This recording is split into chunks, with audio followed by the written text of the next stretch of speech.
Imagine reviewing Demon Slayer. No, wait, I'm not going to start like that. Imagine you are a young man living in the Taisho period in Japan. It's about 1912 to 1926. And you live in the woods just outside of a small village. And one night, a demon attacks your family. The result? Your sister is now a demon and you must stop her from killing and eating humans. Think that's too easy? Good. You also have to protect her from demon slayers. That is the predicament our young protagonist Tanjiro Kamado is faced with. Throughout the first season of the popular anime Demon Slayer, Tanjiro's objective is twofold. 1, he must find a way to turn his sister back into a human. 2, on his journey he must become a demon slayer and find out how to rid the world of demons. Sounds like a lot for a young person to handle. It is. It's a lot. He's like 14, I think. Demon Slayer is an occasionally bloody and violent story. There are only a handful of fights throughout the season, but each fight lasts about 3 episodes. Is there any point in using a pop filter? Does it make any difference at all? I don't know.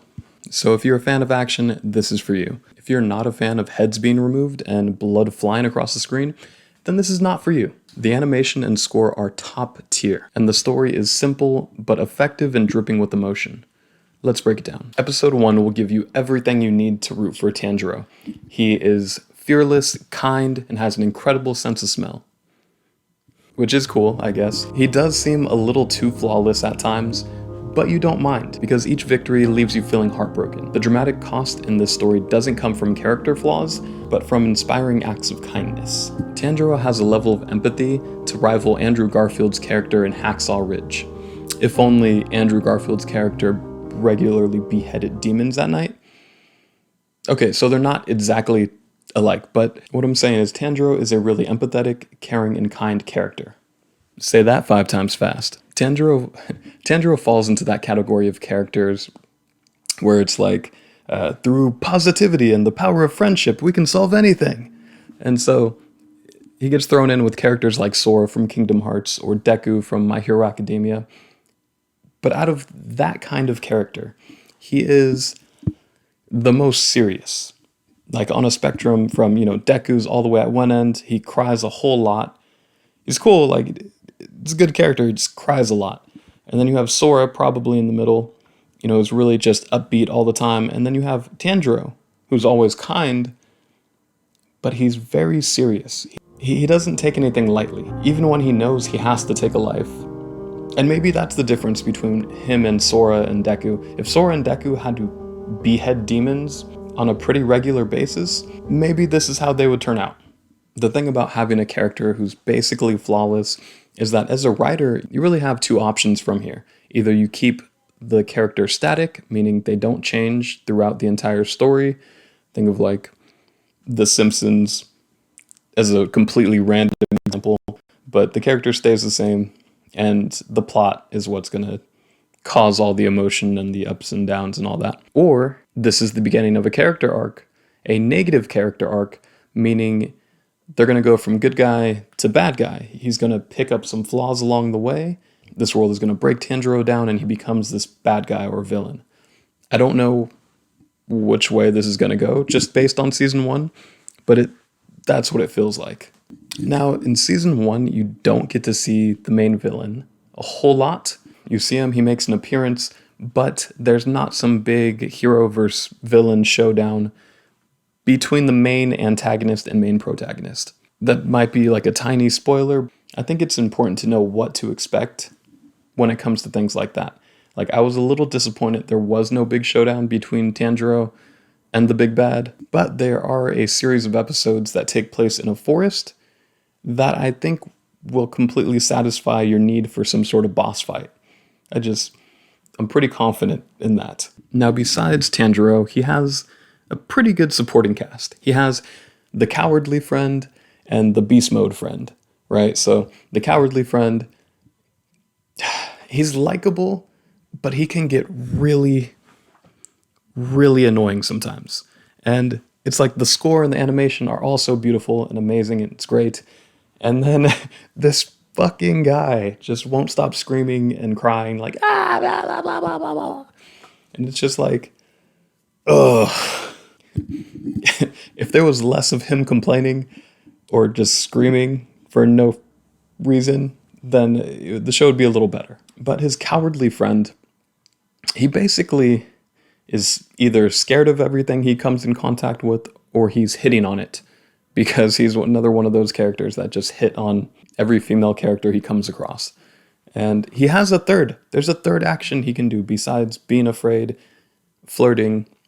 There's a third thing, but I'm not going to talk about it because that would be a spoiler. So don't worry, I'm not going to spoil it. Just know, cowardly character type is one friend, then you got your beast mode friend as the other who just wants to fight all the stuff. And he's pretty cool. I feel like when you have somebody as like reasonable as Tanjiro, it's good to have that all gas, no brakes character. That character that just wants to fuck shit up. It's a good time. Then there's also his sister, Nezuko. And she is a really cool character. She most of the time she's in a box on his back. That's kind of weird. It is. It's a little weird, but it's kind of funny too. She doesn't actually talk. She's like Silent Bob from Jay and Silent Bob, in that Silent Bob doesn't actually speak very often, almost never, but when he does speak, it's something profound, and it's going to change the story or change the way a character thinks, or it's going to do something. And she doesn't talk much, but when she does, it's incredibly important, and you will be cheering for it. You'll see, if you watch, which you should. So does it stick the landing? Yes, there's a climax that happens near the end of the season, and it's mind-blowing. It's amazing. It's one of the best episodes in any anime I've ever seen. But then there's like 4 or 5 episodes after that, and it seems like they kind of just continue on with their journey. And it feels like this is season 1 as a whole is just the start of that journey. There's not necessarily a lot of threads that get closed. There's not really a lot of plot lines that get closed. There's some really, really cool battles.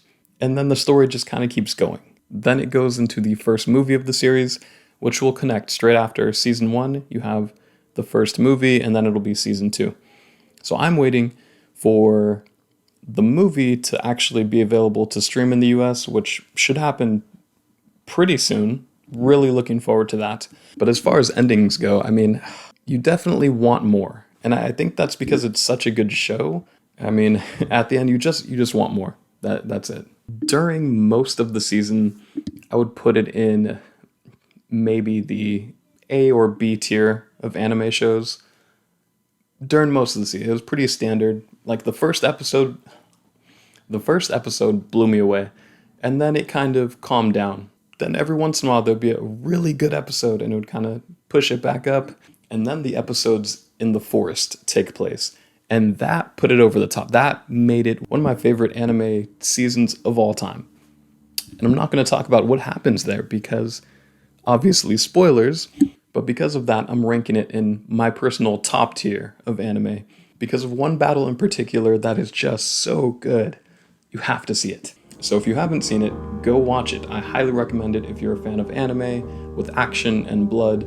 And if you're a fantasy reader, and you've already seen this and you've watched Demon Slayer, I recommend reading the Demon Cycle series by Peter V. Brett, because I think there's a similar concept in that demons come out at night, and you have a protagonist who's finally deciding to fight back when a lot of people don't want to or are too afraid to fight back. If you've seen it, let's talk about it down below in the comment section, and until next time, later.